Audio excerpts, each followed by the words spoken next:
Good morning, students. അടുത്ത university question ആണ്. Solve the one dimensional wave equation dou square u by dou t square equal to c square into dou square u by dou x square subject to u0 t is equal to 0, u of 1t is equal to 0, u of x0 is equal to 3 sin 2 pi x, dou u by dou t x0 is equal to 0. ഈ December 2023 7 മാർക്കിന്റെ question ആയിട്ട് ചോദിച്ചതാണ്. ഇവിടെ നമുക്ക് ഒരു one dimensional wave equation solve ചെയ്ത് അതിന്റെ U of X കണ്ടുപിടിക്കണം. ഇവിടെ വൺ ഡയമെൻഷണൽ വേവ് ഇക്വേഷൻ എന്താണ് തന്നിരിക്കുന്നത്? Do square u by Dr t square is equal to c square into do square u by do x square. ഇതിന്റെ most suitable solution എന്താണ്? Most suitable solution u of xt is equal to c1 cos px plus c2 sin px c3 cos cpt plus c4 sin cpt. ഇതാണ് most suitable solution. ഇത് നമുക്ക് a എന്ന് പേര് കൊടുക്കാം. ഇനി ഇതിന്റെ ബൗണ്ടറി കണ്ടീഷൻസ് എന്തൊക്കെയാണ് തന്നിരിക്കുന്നത്? Boundary conditions R boundary conditions are u0t is equal to 0, u of 1t is equal to 0. Initial conditions എന്താണ് തന്നിരിക്കുന്നത്? Initial conditions are u of x0 is equal to 3 sin 2 pi x, 3 sin 2 pi x, dou u by dou t at x0 is equal to 0, equation 4. ഇങ്ങനെ രണ്ട് initial conditions, രണ്ട് boundary conditions തന്നിട്ടുണ്ട്. നമുക്ക് ഇത് equation solve ചെയ്ത് U of X കണ്ടുപിടിക്കാം. നമ്മളിവിടെ ആദ്യം ചെയ്യാൻ പോകുന്നത് ഫസ്റ്റ് ബൗണ്ടറി കണ്ടീഷൻ അപ്ലൈ ചെയ്യാൻ പോകണം. അപ്ലൈയിങ് 1 in എയിൽ അപ്ലൈ ചെയ്യും. അങ്ങനെ അപ്ലൈ ചെയ്യുമ്പോൾ എന്താ സംഭവിക്കുക? യു ഓഫ് എക്സ് എന്നുള്ള 0 ആണ്. റൈറ്റ് ഹാൻഡ് സൈഡിൽ എക്സിന്റെ സ്ഥാനത്ത് 0 കൊടുക്കുമ്പോൾ c1 into 1 cos 0 1 ആണ്, പ്ലസ് 0 c3 cos cpt പ്ലസ് c4 sin cpt. ഈ ലെഫ്റ്റ് ഹാൻഡ് സൈഡ് 0 ആണ്. Right hand side c1 into c3 cos cpt പ്ലസ് c4 sin cpt ആണ്. അപ്പോൾ a into b equal 0 ആണെങ്കിൽ ഒന്നെങ്കിൽ a 0 ആവണം അല്ലെങ്കിൽ b 0 ആവണം. ഇവിടെ c3 cos cpt plus c4 sin cpt never be equal to 0. കാരണം cos 0 ആവുമ്പോൾ sin 0 ആവില്ല, sin 0 ആവുമ്പോൾ cos 0 ആവില്ല. അപ്പോൾ ഈ ഒരു പാർട്ട് ഒരിക്കലും 0 ആവില്ല. പിന്നെ 0 ആവാനുള്ള പോസിബിലിറ്റി ആർക്കാണ്? c1 ആണ്. Therefore clearly c1 is equal to 0. അപ്പോൾ c1 0 ആയി കഴിഞ്ഞാൽ നമ്മുടെ ഈ ഇക്വേഷൻ a എന്നുള്ളത് റെഡ്യൂസ് ചെയ്യപ്പെടുന്നു. ഇക്വേഷൻ a നമുക്ക് മാറ്റി എഴുതാം. ഇക്വേഷൻ a എങ്ങനെ എഴുതാം? ഇക്വേഷൻ a നിന്ന് c1 എലിമിനേറ്റഡ് ആണ്. ഇക്വേഷൻ a എന്നുള്ളത് u of xt is equal to, ഇവിടെ c1 ഇല്ലാണ്ടായി കഴിയുമ്പോൾ c2 sin px c3 cos cpt plus c4 sin cp. ഇത് നമുക്ക് ഇക്വേഷൻ b എന്ന് വിളിക്കാം. ഇനി നമ്മൾ അടുത്ത സ്റ്റേജിൽ രണ്ടാമത്തെ ബൗണ്ടറി കണ്ടീഷൻ അപ്ലൈ ചെയ്യാം. അപ്ലൈയിങ് 2 in b അപ്ലൈ ചെയ്യുമ്പോൾ 0 is equal to c2 sin, ഇവിടെ രണ്ടാമത്തെ ബൗണ്ടറി കണ്ടീഷൻ u1t ആണ്. എക്സിന്റെ സ്ഥാനത്ത് 1 കൊടുക്കുക. എക്സിന് 1 കൊടുക്കുമ്പോൾ sin p into c3 cos cpt plus c4 sin cp. രണ്ടാമത്തെ ബൗണ്ടറി കണ്ടീഷൻ അപ്ലൈ ചെയ്യുമ്പോൾ ലെഫ്റ്റ് ഹാൻഡ് സൈഡ് 0 വരും, right hand side c2 into sin p, എക്സിന് 1 കൊടുക്കുമ്പോൾ sin p into c3 cos cpt plus c4 sin cpt. ഇവിടെ left hand side 0 ആകുമ്പോൾ right hand side ഏതെങ്കിലും ഒരു term 0 ആവണം. ഇതിൽ c3 cos cpt plus c4 sin cpt 0 ആകില്ല ഞാൻ പറഞ്ഞു കഴിഞ്ഞു.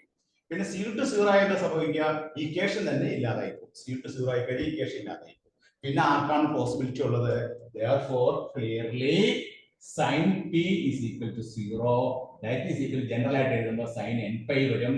Therefore p യുടെ വാല്യൂ എന്താണ്? n pi. അപ്പോൾ p യുടെ വാല്യൂ n pi. ആ വാല്യൂ നമ്മൾ എന്തിൽ സബ്സ്റ്റിറ്റ്യൂട്ട് ചെയ്യുന്നു? അപ്ലൈ ഇത് നമ്മൾ ഇക്വേഷൻ ബിയിൽ സബ്സ്റ്റിറ്റ്യൂട്ട് ചെയ്യുമ്പോൾ ഇക്വേഷൻ ബി എന്തായിട്ട് മാറും നോക്കിയേ? u of xt is equal to c2 sin p into p ക്ക് വരെ n പൈ കൊടുക്കുമ്പോൾ n pi x c3 cos c into n pi t plus c4 sin c into n pi t. p ക്ക് പകരം നമ്മൾ n pi കൊടുത്തു, ഇവിടെ p ക്ക് വരെ n പൈ കൊടുത്തു, ഇവിടെ p ക്ക് വരെ n പൈ കൊടുത്തു, ഇവിടെ p ക്ക് വരെ n പൈ കൊടുത്തു. ഇനി അപ്പോൾ ഇങ്ങനെ കിട്ടി. ഇനിയും ഇതാണ് നമ്മുടെ ഈ ഇക്വേഷൻ. നമ്മൾ ഇതിന്റെ മോസ്റ്റ് ജനറൽ സൊല്യൂഷൻ എഴുതാൻ വേണ്ടിയിട്ട് u of xt എന്നുള്ളത് ബ്രാക്കറ്റ് ഓപ്പൺ ചെയ്യുമ്പോൾ c2 c3 sin n pi x cos c n pi t plus c2 c4 sin n pi x sin c n pi t. നമ്മൾ bracket open ചെയ്യുമ്പോൾ ഇവിടെ c2 c3 വരും, ഇവിടെ c2 c4 വരും. Therefore, most general solution is u of xt is equal to എന്ത് വരും? sigma n equal to 0 to infinity, n equal to 0 to infinity. ഇവിടെ an sin n pi x cos c n pi t plus bn sin n pi x sin c n pi t. വേറെ ഈ c2 c3 ക്ക് പകരം a എന്നും c2 c4 ന് പകരം b എന്ന് substitute ചെയ്തു. അങ്ങനെ സബ്സ്റ്റിറ്റ്യൂട്ട് ചെയ്ത് ഇതിന്റെ മോസ്റ്റ് ജനറൽ സൊല്യൂഷൻ നമ്മൾ എഴുതി. മോസ്റ്റ് ജനറൽ സൊല്യൂഷൻ എന്താണ്? Sigma n equal to 0 to infinity an sin n pi x cos c n pi t plus bn sin n pi x sin c n pi t. ഇനി നമ്മൾ ഇതിലെ നാലാമത്തെ condition apply ചെയ്യാൻ പോകണം. നാലാമത്തെ condition എന്താണ്? ഡോ u by Dr T എന്നുള്ളത് നാലാമത്തെ കണ്ടീഷൻ അപ്ലൈ ചെയ്യാൻ പോകും. നാലാമത്തെ കണ്ടീഷൻ അപ്ലൈ ചെയ്യും. ഇതിനാണ് നമ്മൾ സി എന്ന് പേര് കൊടുക്കുക കേട്ടോ. ഇതിന് സി എന്ന് പേര് കൊടുക്കാം. ഇനി apply fourth condition 4 in c. Fourth condition doe u by Dr t ആണ്. അപ്പൊ നാലാമത്തെ കണ്ടീഷൻ അപ്ലൈ ചെയ്യുന്നതിന് ആദ്യം ഇതിനെ ഡിഫറൻഷിയേറ്റ് ചെയ്യാം. Do u by Dr t നമുക്ക് എന്താ കിട്ടുന്നത് നോക്കിയേ? Do u by Dr t is equal to sigma n equal to 0 to infinity an sin n pi x cos c n pi t നമ്മൾ differentiate ചെയ്യുമ്പോൾ minus sin c n pi t into t യുടെ coefficient c n pi plus bn into ഇവിടെ bn sin n pi x into cos c n pi t into c n pi. നമ്മൾ അതിനെ differentiate ചെയ്യുമ്പോൾ കോസിന്റെ കേസിൽ minus വരും, സൈനിന്റെ കേസിൽ cos വരും. ടിയുടെ കോഎഫിഷ്യന്റ് സി എൻ പൈ അവിടെ എഴുതി, അവിടെ സി എൻ പൈ. അങ്ങനെ ഡിഫറൻഷിയേറ്റ് ചെയ്തതിന് ശേഷമാണ് നമ്മൾ അതിന്റെ ബൗണ്ടറി കണ്ടീഷൻ അപ്ലൈ ചെയ്യുക. കണ്ടീഷൻ അപ്ലൈ ചെയ്യും. ഇനി അപ്ലൈ ചെയ്യുമ്പോൾ apply fourth condition. Apply fourth condition. Dou u by dou t at x0 is equal to 0 apply ചെയ്യുമ്പോൾ നമുക്ക് 0 is equal to dou u by dou t x0 apply ചെയ്യുമ്പോൾ t കാണുന്നിടത്ത് 0 കൊടുക്കുക. അപ്പോൾ നമുക്ക് sigma n equal to 0 to infinity an t കാണുന്നിടത്ത് 0 കൊടുക്കുക. First time മൊത്തം 0 ആയി പോകും. അപ്പോൾ ഫസ്റ്റ് ടൈം sin 0 0 ആണ്. പ്ലസ് രണ്ടാമത്തെ കേസില് സി എൻ പൈ ആദ്യം എഴുതുന്നു into b n sine n pi x into ഇവിടെ ടി കൊടുക്കുമ്പോൾ 1. അപ്പൊ നമുക്ക് 0 is equal to sigma n equal to 0 to infinity c n pi b n sine n pi x. ഇപ്പൊ left hand side 0 ആണ്. Left hand side 0 ആകുമ്പോൾ നമുക്ക് ഇതിൽ നിന്ന് എന്താണ് മനസ്സിലാകുക? ഇവിടെ c n pi b n sine n pi x ആണ്. അപ്പൊ ഇവിടെ 0 ആവാനുള്ള പോസിബിലിറ്റി ആർക്കാണ്? ബി എന്നിനാണ് 0 ആണ്. ബി എൻ എന്ന് പറഞ്ഞാൽ എന്താണ്? ബി എൻ എന്ന് പറഞ്ഞാൽ C2 C4 ആണ്. C2 C4 എന്നുള്ള കോൺസെപ്റ്റ് ബി എൻ 0 ആവുന്നു. കാരണം സി എൻ പൈയിലെ ഇവിടെ ആകെ ലെഫ്റ്റ് ഹാൻഡ് സൈഡ് 0 ആയതുകൊണ്ട് clearly b n is equal to 0. B n ആണ് നമുക്ക് 0 ആയിട്ട് വരുന്നത്. സിഗ്മ n equal to 0 to infinity b n c n pi sine n pi x വരുമ്പോൾ ക്ലിയർലി ഇതിൽ നിന്ന് ഇത് ബി എൻ 0 ആയാൽ മാത്രമേ ലെഫ്റ്റ് ഹാൻഡ് സൈഡ് 0 ആവൂ. Therefore നമ്മുടെ ഇക്വേഷൻ ഈ സി എന്നുള്ള equation reduces to u of xt is equal to sigma n equal to 0 to infinity an sin n pi x cos c n pi t. രണ്ടാമത്തെ part 0 ആയി B L 0. അപ്പൊ ഇതെങ്ങനെ കിട്ടി? ഇത് നമ്മുടെ ഇക്വേഷൻ ഡി എന്ന് വിളിക്കുക. ഇനി നമുക്ക് ഒരു കണ്ടീഷൻ കൂടി ബാലൻസ് ചെയ്തിട്ടുണ്ട്. ആ കണ്ടീഷൻ കൂടി നമ്മൾ അപ്ലൈ ചെയ്യും. ലാസ്റ്റ് കണ്ടീഷൻ ആണ് നമ്മൾ അപ്ലൈ ചെയ്യാൻ പോകുന്നത്. ലാസ്റ്റ് കണ്ടീഷൻ അപ്ലൈ ചെയ്യാൻ പോകണം. ലാസ്റ്റ് കണ്ടീഷൻ എന്താണ്?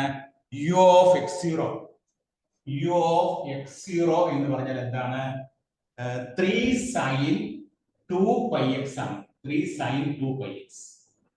അപ്പൊ ഇവിടെ ഈ ഇക്വേഷൻ ഡിയില് ടിയുടെ സ്ഥാനത്ത് 0 സബ്സ്റ്റിറ്റ്യൂട്ട് ചെയ്യാം. ടിയുടെ സ്ഥാനത്ത് 0 സബ്സ്റ്റിറ്റ്യൂട്ട് ചെയ്യുമ്പോൾ sigma n equal to 0 to infinity an sin n pi x into ടിയുടെ സ്ഥാനത്ത് നമ്മൾ 0 കൊടുക്കുമ്പോൾ ഈ ടേം എന്തായിട്ട് മാറും? 1 ആയിട്ട്. അപ്പൊ 3 sin 2 pi x equal to sigma n equal to 0 to infinity an sin n pi x an sin n pi x എന്ന് ആൻസർ. ഇതിലെ നമ്മൾ ഈ a1 a2 വെച്ച് ഇതിനെ എക്സ്പാൻഡ് ചെയ്യാം. ഇത് എക്സ്പാൻഡ് ചെയ്യുമ്പോൾ 3 sin 2 pi x is equal to n equal to 0 കൊടുക്കുമ്പോൾ എന്ത് തന്നെ a0. അപ്പൊ ആദ്യത്തെ ടേം sin 0 ആകുമ്പോൾ 0 ആയി പോകും. n equal to 1 കൊടുക്കുമ്പോഴോ 1 കൊടുക്കുമ്പോൾ a1 sin pi x plus a1 sin pi x plus n 2 കൊടുക്കുമ്പോഴോ a2 sin 2 pi x plus n 3 കൊടുക്കുമ്പോഴോ a3 sin 3 pi x plus etc. ഇത് കമ്പയർ ചെയ്യാം. കമ്പയർ ചെയ്യുമ്പോൾ ഇവിടെ നമുക്ക് sin 2 pi x ന്റെ coefficient sin 2 pi x ന്റെ coefficient എത്രയാണ്? 3 ആണ്. ഇവിടെ sin 2 pi x ന്റെ കോഎഫിഷ്യന്റ് എത്രയാണ്? 2 ആണ്. Therefore clearly a2 is equal to 3. ബാക്കി a1 ഉം a3 ഒക്കെ 0 ആണ്. an equal to 0, n not equal to n 2 ഒഴിച്ച് ബാക്കി എല്ലാ കേസിലും a1 a3 a0 a4 ഒക്കെ 0 ആയിരിക്കും. ആകെ 0 അല്ലാതെ വരുന്നതാണ് a2 is equal to 3. Therefore നമ്മുടെ ഫൈനൽ ഇക്വേഷൻ എന്താണ്? മോസ്റ്റ് ജനറൽ സൊല്യൂഷൻ നമ്മൾ എഴുതി വെച്ചിട്ടുണ്ട്. അവിടെ u of xt is equal to u of xt എന്ന് പറയുന്നത് എന്താണ്? u of xt is equal to sigma n equal to 0 to infinity an sin n pi x cos c n pi t ആണ്. അതിൽ an ആണ് കണ്ടുപിടിച്ചത്. an 0 എന്ന് പറയുമ്പോൾ ഇവിടെ സിഗ്മ ഇവിടെ നമുക്ക് an 0 ആണ്. അപ്പൊ a2 മാത്രമേ ഉള്ളൂ. a2 എന്ന് പറഞ്ഞാൽ എന്താണ്? 3 ആണ്. Therefore uxt is equal to 3 sin 2 pi x 3 sin 2 pi x cos c n pi t. ഇങ്ങനെയാണ് നമുക്ക് ഫൈനൽ ആയിട്ട് കിട്ടുന്ന ആൻസർ. Therefore uxt യുടെ ആൻസർ എന്താണ്? 3 sin 2 pi x cos c n pi t എന്നാണ് നമുക്ക് ഫൈനൽ ആയിട്ട് ആൻസർ കിട്ടുക. അപ്പൊ അങ്ങനെ നമ്മൾ ഈ പ്രോബ്ലം ഈ വേവ് ഇക്വേഷൻ നമ്മൾ സോൾവ് ചെയ്ത് ഇതിന്റെ u of xt കണ്ടുപിടിച്ചപ്പോൾ കിട്ടിയ ആൻസർ എന്താണ്? 3 sin 2 pi x cos c n pi t ആണ്. അപ്പൊ വേവ് ഇക്വേഷൻ എഴുതുമ്പോൾ ആദ്യം നമ്മൾ വേവ് ഇക്വേഷൻ എഴുതാം. അതിനുശേഷം അതിന്റെ സൂട്ടബിൾ സൊല്യൂഷൻ എഴുതാം. എന്താണ് suitable solution? u of xt is equal to c1 cos px plus c2 sin px into c3 cos pt plus c4 sin cpt. ആ വേവ് ഇക്വേഷൻ എഴുതി. അതിനുശേഷം ബൗണ്ടറി കണ്ടീഷൻസും ഇനിഷ്യൽ കണ്ടീഷൻസും ക്വസ്റ്റ്യനിൽ പറഞ്ഞിട്ടുണ്ട്. ബൗണ്ടറി കണ്ടീഷൻ u0t നമ്മൾ apply ചെയ്യുന്നു. u0t apply ചെയ്യുമ്പോൾ c1 0 ആവുന്നു. അപ്പൊ c1 എലിമിനേറ്റഡ് ആയി. അതിനുശേഷം നമ്മൾ രണ്ടാമത്തെ ബൗണ്ടറി കണ്ടീഷൻ u1t അപ്ലൈ ചെയ്യുന്നു. അപ്പൊ p equal to n pi വരും. ആ p യുടെ n pi സബ്സ്റ്റിറ്റ്യൂട്ട് ചെയ്യുന്നു. അതിനുശേഷം അതിന്റെ മോസ്റ്റ് ജനറൽ സൊല്യൂഷൻ എഴുതുന്നു. മോസ്റ്റ് ജനറൽ സൊല്യൂഷൻ എഴുതുമ്പോൾ c2 c3ക്ക് a നും c2 c4 നും b നും കൊടുക്കുന്നു. മോസ്റ്റ് ജനറൽ സൊല്യൂഷൻ എഴുതിയതിനു ശേഷം അതിനെ നമ്മൾ partially differentiating with respect to t വെച്ച് ഡിഫറൻഷിയേറ്റ് ചെയ്യുന്നു. അതിനുശേഷം x0 ∂u/∂t x0 നമ്മൾ സബ്സ്റ്റിറ്റ്യൂട്ട് ചെയ്യുമ്പോൾ നമുക്ക് എന്ത് കിട്ടും? ഇതിലെ bn നമുക്ക് 0 ആയി പോകും. പിന്നെ an മാത്രമേ ഉള്ളൂ. അവസാനം നമ്മൾ ലാസ്റ്റ് കണ്ടീഷൻ എന്താണ്? നമ്മുടെ തന്നിരിക്കുന്ന ലാസ്റ്റ് കണ്ടീഷൻ നമ്മൾ u of x0 is equal to 3 sin 2 pi x നമ്മൾ സബ്സ്റ്റിറ്റ്യൂട്ട് ചെയ്യുന്നു. അതിനുശേഷം കമ്പയർ ചെയ്യുമ്പോൾ a2 ന്റെ വാല്യൂ നമുക്ക് എത്ര കിട്ടും? a2 ന്റെ വാല്യൂ 3 കിട്ടും. ബാക്കി a0 a1 a2 a1 a0 a1 a3 a4 എല്ലാം n equal to 0 for n is not equal to 2. n 2 ഒഴിച്ച് ബാക്കി എല്ലാ കേസിലും 0. a2 ന്റെ വാല്യൂ മാത്രം നമുക്ക് 3 കിട്ടും. അങ്ങനെ A2ന്റെ വാല്യൂ നമുക്ക് 3 കിട്ടിക്കഴിഞ്ഞു. അതിനുശേഷം നമ്മൾ അതിൽ ഫൈനലായിട്ട് എഴുതുമ്പോൾ ഇതാണ് നമ്മുടെ D എന്നുള്ള ഇക്വേഷൻ. ഇതിൽ A2 മാത്രം എടുത്താൽ മതി. A0 A1 A3 ഒന്നും എടുക്കേണ്ട ആവശ്യമില്ല, 0 ആണ്. അപ്പൊ A2 നമ്മൾ 3 എന്ന് കൊടുക്കുന്നു. 3 sin 2πx cos nπt ആണ് ഇതിന്റെ ഫൈനൽ ആൻസർ. ഈ ഡിസംബർ 2023 7 മാർക്കിന്റെ ക്വസ്റ്റ്യൻ ആയിട്ട് ചോദിച്ചതാണ്. 2 മാസം മുമ്പ് നടന്ന പരീക്ഷയിൽ ചോദിച്ച ഒരു പ്രോബ്ലം ആണ് 7 മാർക്കിന്റെ ക്വസ്റ്റ്യൻ ആയിട്ട്. ഇതിന്റെ പ്രത്യേകത, നിങ്ങൾ എഴുതുന്ന ഓരോ പോയിന്റിനും നിങ്ങൾക്ക് മാർക്ക് ഉണ്ട്. വേവ് ഇക്വേഷൻ എഴുതി, വേവ് ഇക്വേഷന്റെ സൊല്യൂഷൻ എഴുതി, അതിന്റെ ബൗണ്ടറി കണ്ടീഷൻ, ഇനിഷ്യൽ കണ്ടീഷൻസ് ഒക്കെ എഴുതി, അതിനുശേഷം കണ്ടീഷൻ 1 അപ്ലൈ ചെയ്ത് C1 0 കിട്ടി, രണ്ടാമത് അപ്ലൈ ചെയ്ത് P കിട്ടി, Nπ കിട്ടി, മൂന്നാമത് അപ്ലൈ ചെയ്ത് BN 0 കിട്ടി. അങ്ങനെ ഓരോ പോയിന്റ് എഴുതും, ആ പോയിന്റിനൊക്കെ നിങ്ങൾക്ക് മാർക്ക് കിട്ടും. അപ്പൊ അതെല്ലാം കൃത്യമായിട്ട് എഴുതി ഫുൾ എഴുതി കഴിഞ്ഞാൽ നിങ്ങൾക്ക് ഫുൾ മാർക്ക് 7 മാർക്കും നിങ്ങൾക്ക് കിട്ടും കേട്ടോ. അപ്പൊ എല്ലാവരും കൃത്യമായിട്ട് എഴുതിയെടുക്കുക. ചെയ്ത് പഠിച്ചാൽ മാത്രമേ ഇത് പരീക്ഷയ്ക്ക് ഭംഗിയായിട്ട് എഴുതാൻ പറ്റുള്ളൂ. നിങ്ങൾ ചെയ്ത് പഠിക്കണം, നോക്കി പഠിക്കരുത്, വായിച്ച് പഠിക്കരുത്. നിങ്ങളൊരു റഫ് ബുക്ക് എടുത്ത് നിങ്ങൾ സ്വന്തമായിട്ട് ചെയ്ത് പഠിക്കുക. കുറച്ച് ചെയ്ത് കഴിയുമ്പോൾ ഈ വേവ് ഇക്വേഷനും ഹീറ്റ് ഇക്വേഷനും ഒക്കെ കോമൺ ആയിട്ട് കുറേ കാര്യങ്ങളെ നിങ്ങൾക്ക് കാണാൻ സാധിക്കും. അപ്പൊ നമുക്ക് വളരെ എളുപ്പത്തിൽ ഇത് നമുക്ക് മനസ്സിലാക്കിയെടുക്കുക. ഏത് ടൈപ്പ് പ്രോബ്ലം അങ്ങനെ ചെയ്യാൻ സാധിക്കും കേട്ടോ. ഓക്കെ, എല്ലാവരും നോട്ട് ചെയ്തെടുത്തോളൂ. ഓക്കെ.